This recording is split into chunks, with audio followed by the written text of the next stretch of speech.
I mean, I still believe multifamily is one of the best risk-adjusted returns in the market, even though returns are coming down. I don't know that I expect in my lifetime, though, to see the kind of vintage like the 2012, 13, 14 vintage. I don't know that that comes around again. And so you have to ask yourself, do I sit on the sidelines? What's the opportunity cost of my money just sitting in cash?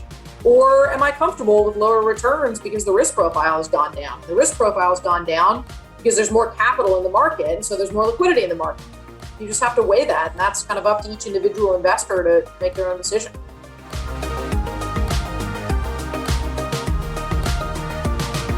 Today on the show, I have the pleasure of speaking with Jilliene Helman. Now, Jilliene is the founder and CEO of RealtyMogul, one of the top online marketplaces for investors to invest in institutional quality real estate here in the United States. To say I'm a little bit excited to have her on the show today is an understatement, but I'm going to get enough out of me. Let's get her out here.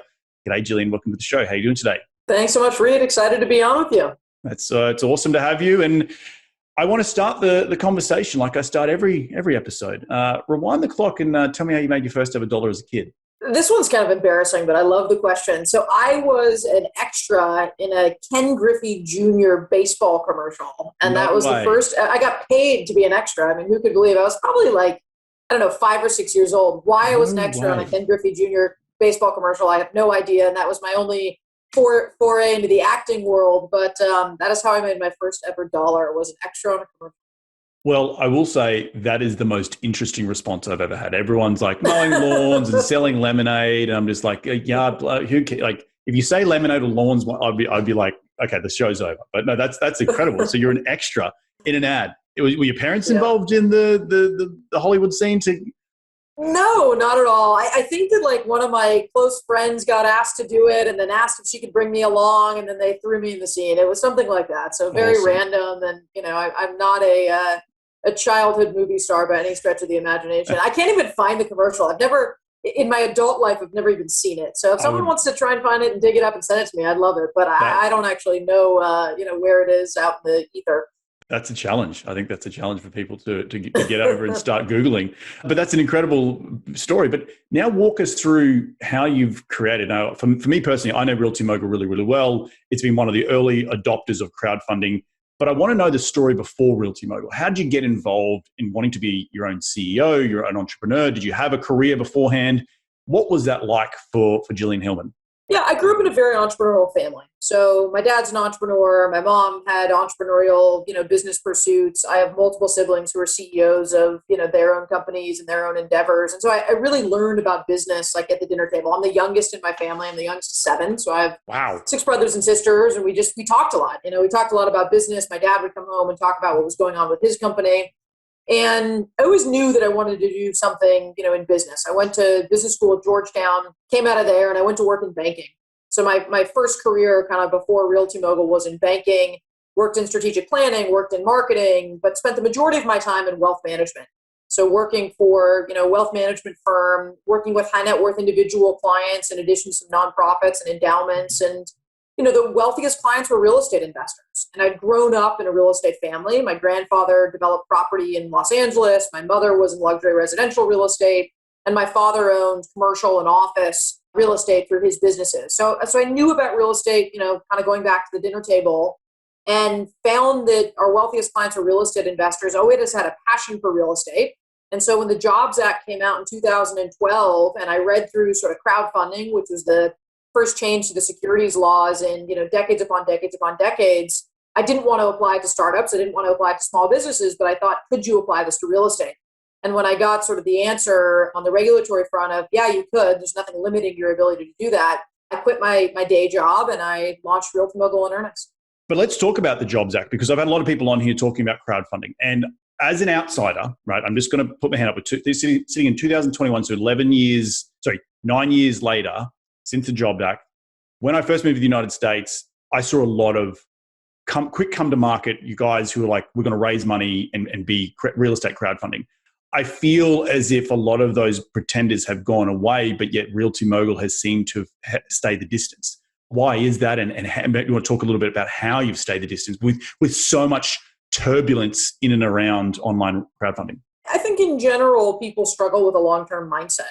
It takes a lot of self-discipline to have sort of that long-term mindset. And only today, almost 10 years in, do I feel like we've got a lot of it figured out, but it took a very long period of time. I mean, the challenging thing, it's a dual-sided marketplace. So just taking a step back outside of real estate, anytime you're trying to build a business that's a dual-sided marketplace, you're building two businesses and you have to build them at the exact same time for the main business to work.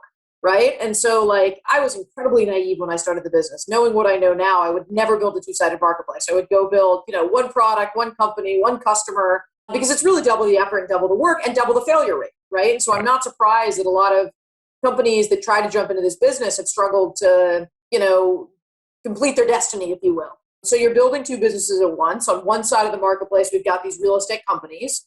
They come to us and they use the RealtyMogul marketplace to raise capital for their deals. On the other side of the marketplace, we've got a very vast network of investors who are coming to the RealtyMogul marketplace to find, vetted, underwritten commercial real estate transactions. And we're the marketplace sitting in the middle in between those two constituents. And so you had to build two businesses at once. And I think that that's a big part of it is it takes a long time. It takes a lot of energy. It takes a lot of effort. It takes a lot of focus.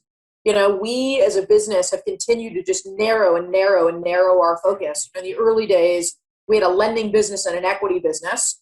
We decided that we couldn't be the best in the country at lending. And so we ended up selling that business in 2015.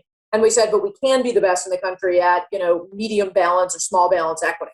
And so that's really what we're focused on today is allowing investors to gain access to equity investments in real estate and narrowing that focus. And I think there's other companies that didn't narrow that focus and just weren't patient enough. In the early days, almost 10 years ago, it was scary to invest on the internet. People weren't comfortable putting their banking credentials on a, website that maybe they'd heard about one or two times. And it's a different world today, and I think COVID helped to accelerate that and that we're all working out of home offices. You're not sitting in front of your wealth manager. You're not, meeting in person and sort of whining and dining the old fashioned way. And so people have had to get more comfortable investing online and, using digital platforms and using digital credentials and all of those types of things. But it's taken a long time for the market to catch up. And I think that, companies like ours who have said, we're going to take a long view, it's not a race to the finish line. Let's build a great business. Let's do it slow and steady. This is a life's endeavor for me, right? It's not a blip on the radar. I mean, I think that this is the biggest company that I will ever have the pleasure of being involved with, and certainly that I'll have the pleasure of leading. And so I've got a long-term perspective. And I think that, that set us apart in the early days. And, again, now almost 10 years in, we've got a lot more predictability around the business. And it feels like we're in a really, really great place. Jotting down some notes here, and I think one of the big things that has helped with the long-term mindset is brand recognition, right? I think that you mentioned the attracting of the investors, and I've had a few other CEOs on this show about crowdfunding who essentially, it's like you're a marketing agency, right? You have to build the trust with those investors because, like you said, historically, you haven't been cruising around on the internet at midnight. Here's a $100,000 investment I'm just going to make, into a Class B multifamily in Texas. You're not just going to do that. And changing that mindset, I think, has been what at least from an outsider's perspective, and interviewing a couple of the CEOs, being the hardest part, right? Trying to get that. So how have you broken down that outward-facing trust for people to say, I want to be and invest with RealtyMogul and the deals that they put on their platform? I think in response to that, I would start with saying we are in no way, shape, or form a marketing agency. So we are as far from being a marketing agency in how we operate and our culture and our core values than you could possibly imagine. And I think that, this may sound sort of corny, but I think that it starts with culture. Our second most important core value is protect the investor. And that means that we do due diligence on all of our offerings. We're running background checks and criminal checks and reference checks. Most of our clients, not all of them, but most of them, I have a personal relationship with. I've broken bread with them. I know them through, other networks like YPO or other real estate networks. We also have another core value that's details matter. We dive into the details and we walk every property. We actually fly to the properties, even during COVID, masks in tow to be able to look at the property, look at the location. We vet the pro forma numbers. We dig into the Excel files. And then our number one core value is sleep well at night. And that is for our team, for our investors, for our sponsors, call it karma, call it doing the right thing. So I think that, our ability to get investors to trust us is because we're trustworthy, not because we're a good marketing agency, right? And obviously you have Right. to have marketing, and we spend money on digital ads and all the like. I mean, that's just the basics to build a business today. But I think that it comes down to like, we're trustworthy, right? And that doesn't mean that every investment performs at 100% of where you expect it to. What it means is that if there's something going awry, we're going to tell you about it. Right. We're not going to hide under the covers, right? We're the company that like, we believe in open and straightforward and transparent communication. I tell my team, if you're delivering good news, go ahead and use email. If you're delivering bad news, do it in person.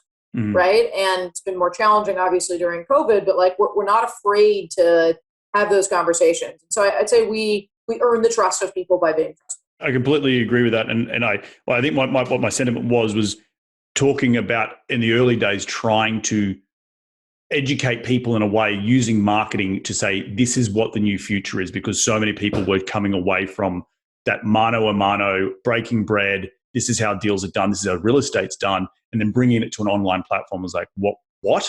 Like, what? That makes no sense. So when I say marketing, I meant more like educating the consumer to be more at ease with the process of investing online, rather than the mano a mano, which has historically been.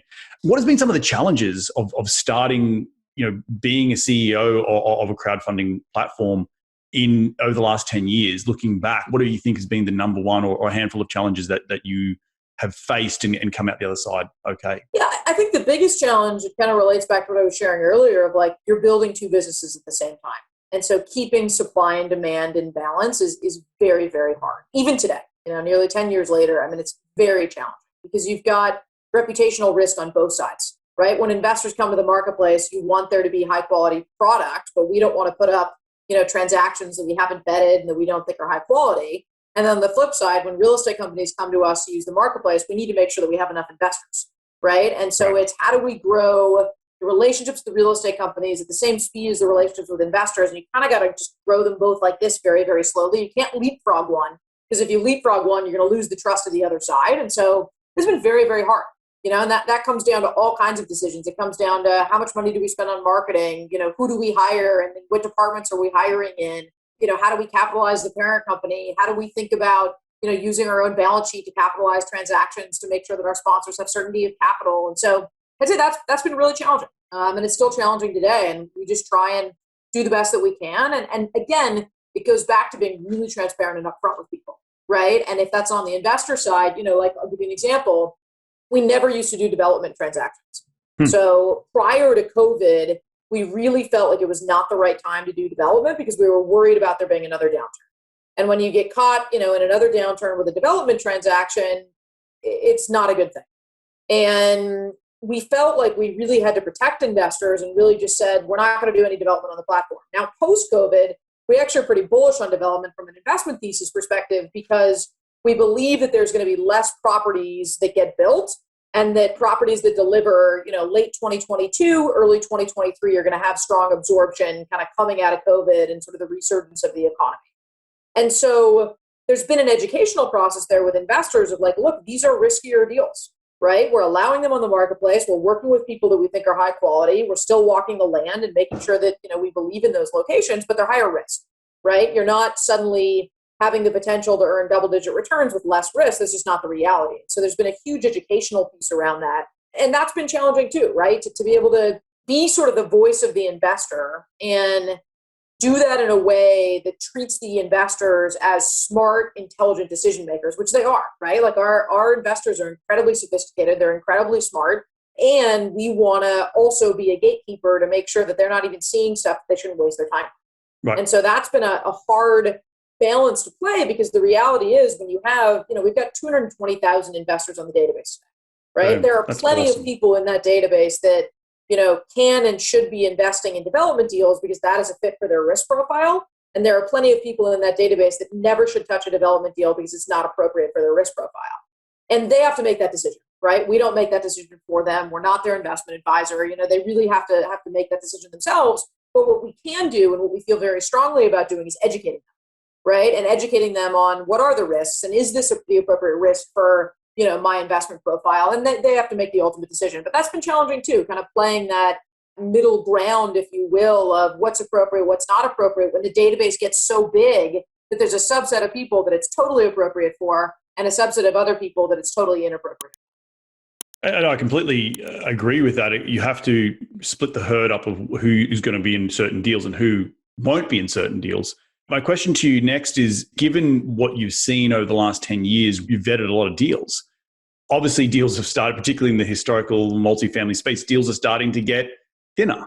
How have you been able to educate people, particularly your 220,000 people, about those return expectations as cap rates compress, as things get tighter and more people come in essentially into the market, and money's flooding the market, that causes things to be more expensive? Yeah, it's hard. I mean, at the end of the day, it's supply and demand, right? Like we can't manufacture something that doesn't exist, right? And so we're just honest about it. We're transparent about the underwriting. Our sponsors who work with us to post transactions on the platform, they share their financial models, right? And investors have the ability to dig into those. We host webinars so they can ask questions of the sponsors. They can talk about the transactions.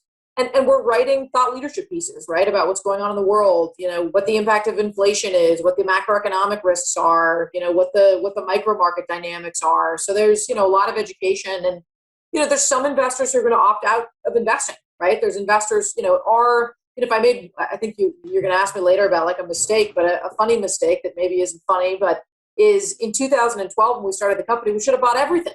Right? We should have had like no credit standards and no underwriting standards because we would have looked like geniuses today, right? But that's not our culture. That's not how we're wired. That's not how we're operated. But like that was a very big missed opportunity, right? Because I think that the 2012, 2013, 2014, 2015, 2016, 2017, 2018 vintages are like incredible real estate, right? At least in today's markets, given how cap rates have compressed, assuming you put, the right debt on it and you execute well.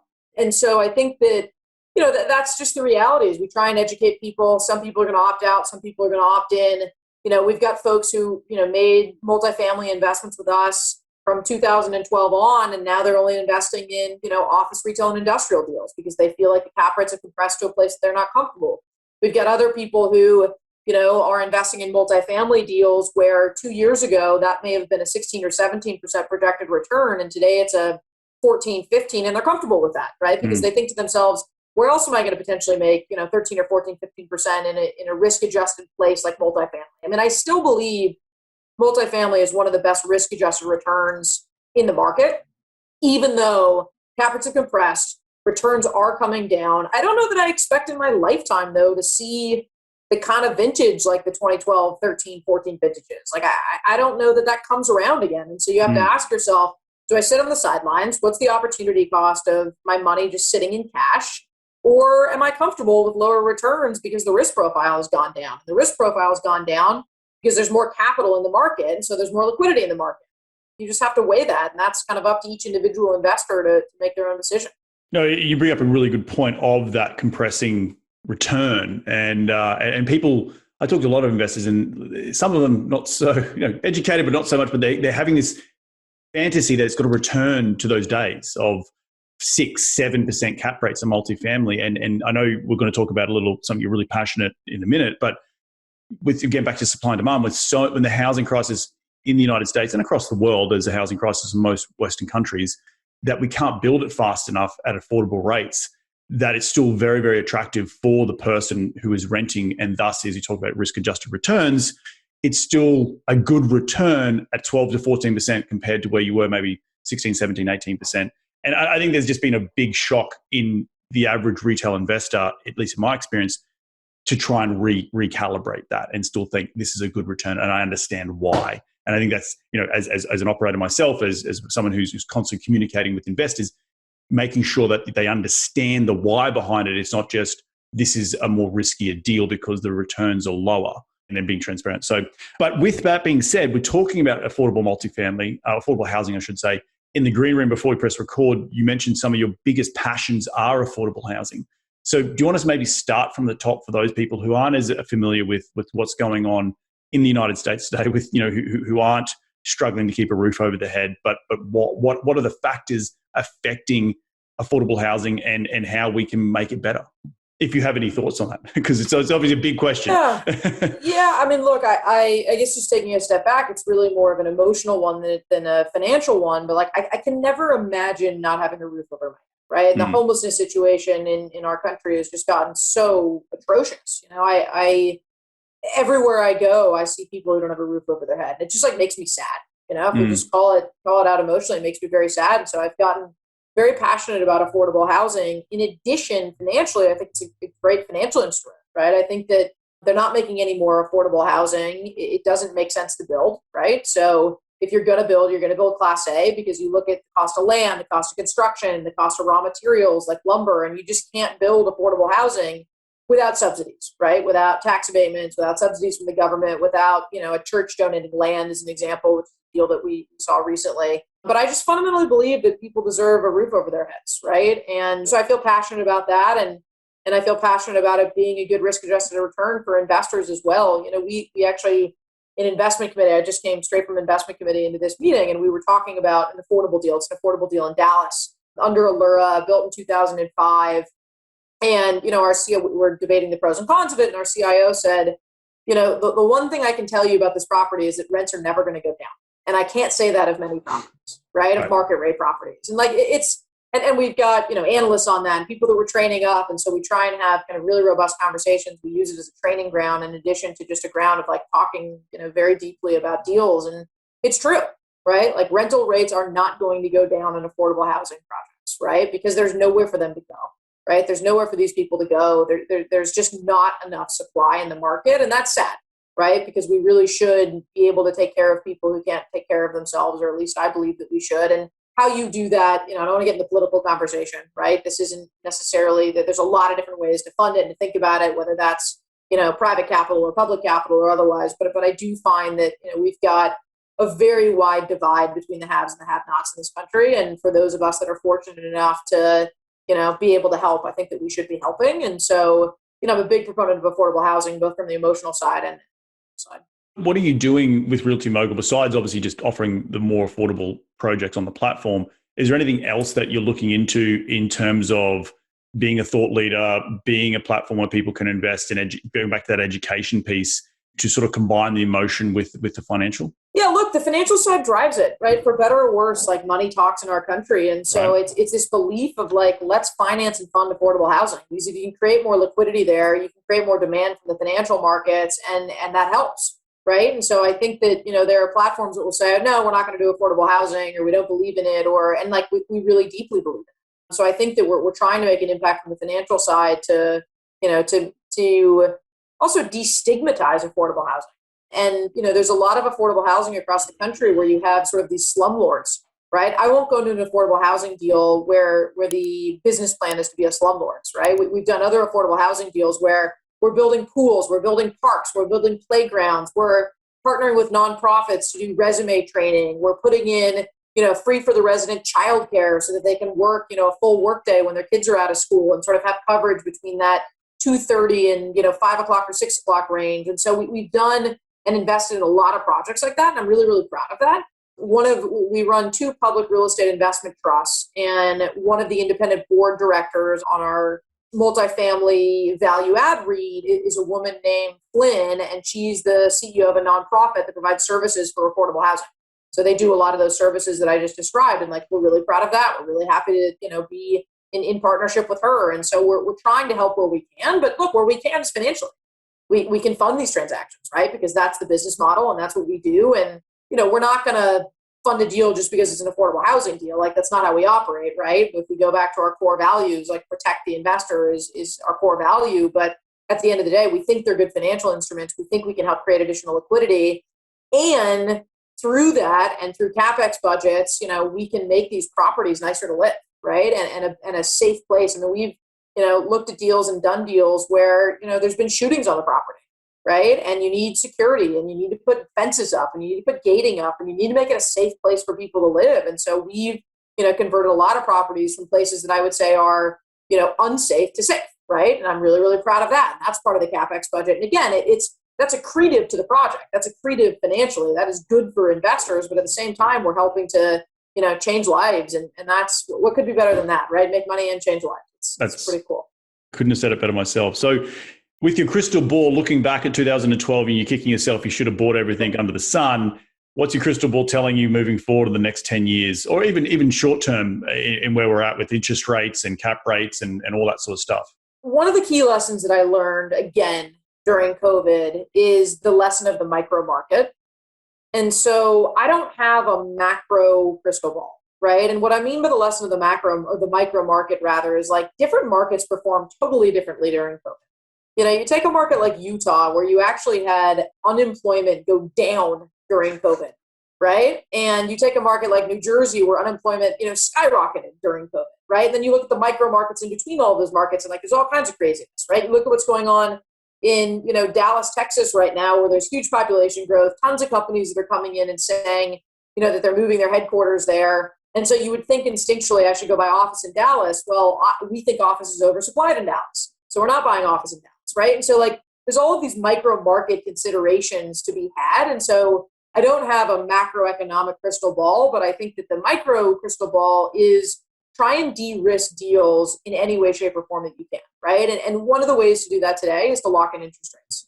We did deals, 3-4 years ago where, we locked interest rates in the 4s. Today, that interest rate would be, 3%, 3.20. And that was not the wrong decision. Right. Like I'm not kicking myself that was the wrong decision because that's what we underwrote.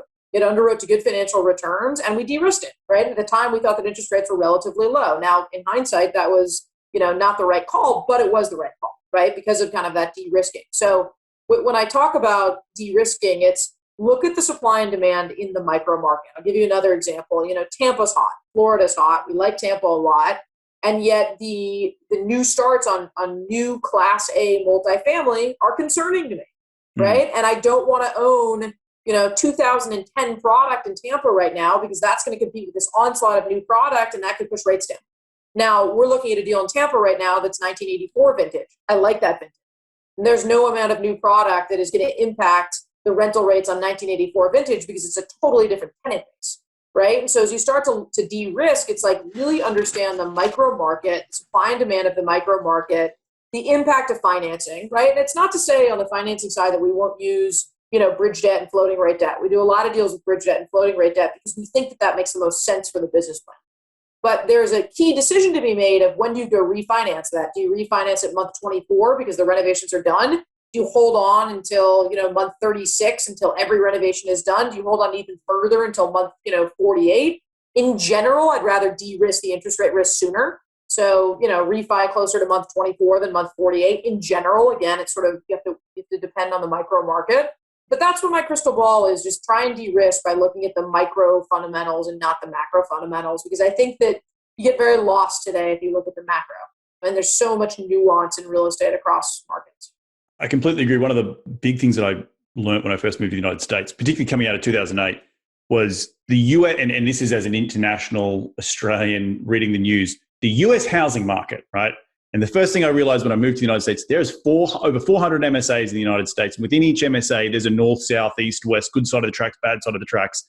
And it was just so up like to surface level that it was like blanketing the US housing market's the issue, right? But yet you look at some economies, some markets that were completely unaffected, like Austin, Texas, coming out of 2008. Like it goes back to your point of you have to be, real estate is local and you have to understand the local trends and what's happening in those exact markets, because also the United States is the behemoth of commercial yielding product when you compare it to other yields across other Western countries. You compare it to Sydney, you compare it to Hong Kong, you compare it to Europe, you do not get the same yields as you do in this country. And that's, I won't even get into that, but it's just so important to not lose sight of that. And then, but obviously coupling, I did exactly the same thing on my first ever 2 deals.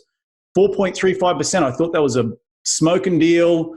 Freddie fix for 7 years. I'm kicking myself. I could have sold that deal 3 times over by now, right? But, at the time, you did what the best we thought things were going to the moon. So I sympathize with you on terms of having that incredible grounded approach and understanding, like your example of Tampa versus, say, Utah versus New Jersey. So really, really like that.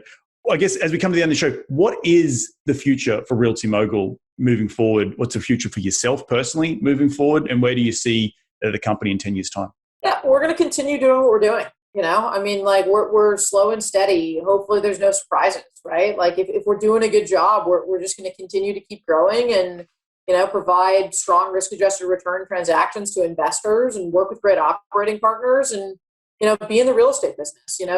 You have to stay in the game, right? You have to do deals. You have to keep educating yourself. And so we don't have some, grand plan to change the company or revolutionize the company. I mean, we're we're on the cutting edge. I think we're doing a great job. There's always room for improvement. We just want to keep doing what we're doing, which is sourcing, great deals, working with great partners, and making sure that we're communicating and being trusted by investors. One last question I have for you, and this is just more of a personal question, is do you see investors going around you in the future and going directly to sponsors? Is that a risk for RealtyMogul at some point in the future? My belief is that you have to earn the respect of people, sure, right? And so if we're not doing a good job, well, then who am I to say that they shouldn't go around us, right? Mm-hmm. And so I look back at that and it's like, build a great business, do what you say you're going to do, provide the asset management services and the administrative services that we say that we're going to do. And I think that investors are willing to pay for that, mm-hmm. and we've had so many examples of, where we've stepped in, and some of it's silly, right? Some of it is they didn't do the K1 right? And there was going to be implications 2 or 3 years down the road, right? And we caught that and we provided that. Some of it is, we'll force a sale of an asset because we see supply and demand characteristics differently than a partner, right? Some of it is we're going to look through the financials and we're going to do an assessment of where the property is performing and give them these really nice, pretty concise, recaps, right? And investors, so different investors are willing to, pay for different things. But I think that at the end of the day, like if we do a good job, there's room for us. If we don't do a good job, there's not, and there shouldn't be. And I'm perfectly okay with that. And I'm looking to run and build and continue running and building an organization where we provide a meaningful service, right? And we provide a place where investors can trust what they're seeing.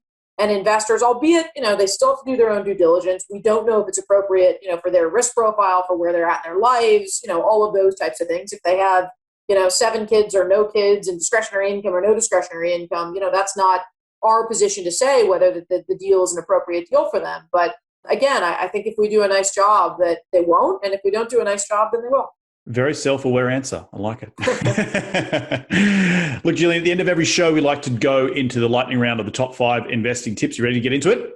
Sure. What is the number one habit you practice to keep on track towards your goals? I don't know that it's on track towards my goals, but I would say that probably one of the most influential habits in my life is my gratitude practice. So every day before I go to bed, 3 things I'm grateful for. Every day when I wake up, 3 things that I'm grateful for. And it's really changed the myelin in my brain. Like that may sound kind of quirky and a little crazy, but like it has genuinely changed my brain. And it's probably like the single most important daily habit that I do for myself that allows me to, be in a place where I can even have goals. That's awesome. No, I think it's super important to be grateful and mindfulness and having a little bit of stillness in the morning of just before the rush of the day. So awesome stuff. Question number 2, who's been the most influential person in your career to date? It's probably my dad. My dad has always been a key sort of mentor to me and someone that I've looked up to. He's run businesses since he was in his early 20s, didn't graduate college, very entrepreneurial, and has been just a great professional and CEO and business owner in addition to a great father. And so I look up to him immensely.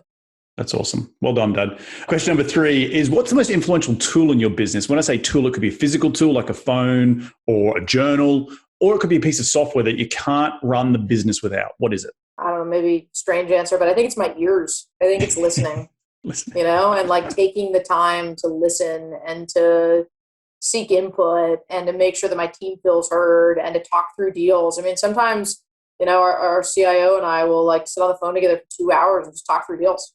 What are the risks? What happens if this happens? What happens if that happens? What's going on in this micro market? What are the crime stats? It's just listening and being willing, to learn and to listen.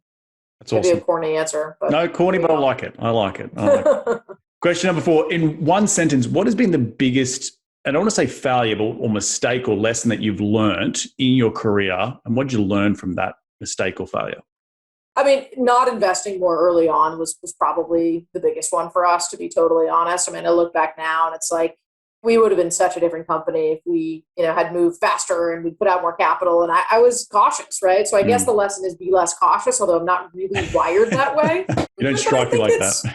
I think it's just have more confidence, when there's an investment thesis that we believe in, like go for it, right? Because at the end of the day, you still own physical real estate, and I think that as long as you have staying power and you can hold long term, I'm a big believer in real estate, over the long term. But I think it also, the other side of the coin is help you become disciplined, right, in terms of your approach to real estate. So maybe some of the practices are, the other side is like We've now developed the systems we have to be more bullish because we know more, right? So awesome stuff. Last question, where can people reach you to continue the conversation? They want to be in your circle. Where do they go? Yeah, I mean, sign up at RealtyMogul.com. If you're not, it's free to sign up. And once you become a member, you'll start getting our flow of real estate transactions. And so those are always fun. If you're ready to invest now, great. If not, be a watcher and learn. I've had, so many young people reach out to me and say, I just signed up for RealtyMogul and I see your deals. And like, I've learned so much of looking at real deals and watching real webinars and like being in the conversation. Also, feel free to reach out on LinkedIn. You can just type my name and let me know that you heard me on Reed's podcast, and would be happy to connect and go from there. Awesome. Well, look, I want to thank you so much for jumping on the show today. I just want to reflect some of the things that I took away from today's show. I think the big thing for me was you're building two businesses with the crowdfunding platform. I think it's such a, as you said it so simply, but it is so true. It's two facing sides of the coin. But for me, narrow your focus, details matter, and sleep well at night. The three core messages, which we all as owners and operators want to do, right? I myself have gray hair from maybe not sleeping well at night because you're thinking about stuff that can go wrong. But running a business and having a good culture like that helps you build that brand recognition and helps people come back and having repeat business and put you at the pinnacle of the crowdfunding industry. So that's what I took away. Well done. Did I leave anything out? No, I appreciate it. That's awesome. Well, look, again, thank you so much for jumping on the show today. Enjoy the rest of your week and we'll catch up very, very soon. Thanks so much. Take care. Well, there you have another cracking episode jam-packed with some incredible advice from Jilliene. If you do want to check out their stuff, remember, head over to RealtyMogul.com. Reach out to them. They've got so many incredible deals on their platform right now. And hopefully this interview has given you a little bit of insight about how they go and vet those deals. I want to thank you all again for taking some time out of your day to tune in to continue to grow your financial IQ, because that's what we're all about here on this show. If you do like this show, the easiest way to give back is to give it a 5-star review on iTunes. And we're going to do this all again next week. So remember, be bold, be brave, and go give life a crack.